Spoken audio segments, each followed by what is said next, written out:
ខ្ញុំលើកដៃបួងសួងប្រគុណខ្ញុំមករកអ្នកមានភ័ព្វព្រៃវាសនាភ័ព្វព្រៃវាសនា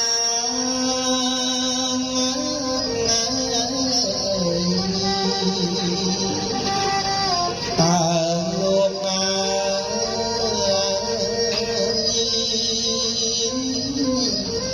កំពុងគង់នៅទីណា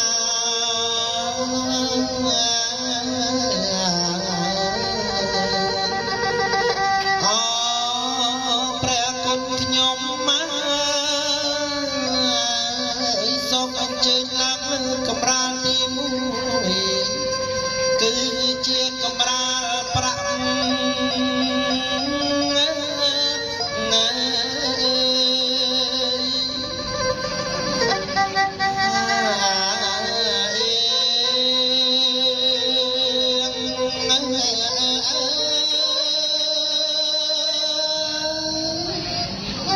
សូមអញ្ជើញឡើងកម្រាលទី2ប្រគុណខ្ញុំមក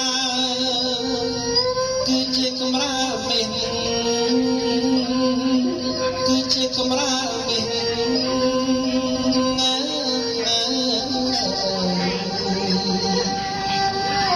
កម្រាលទាំងនោះ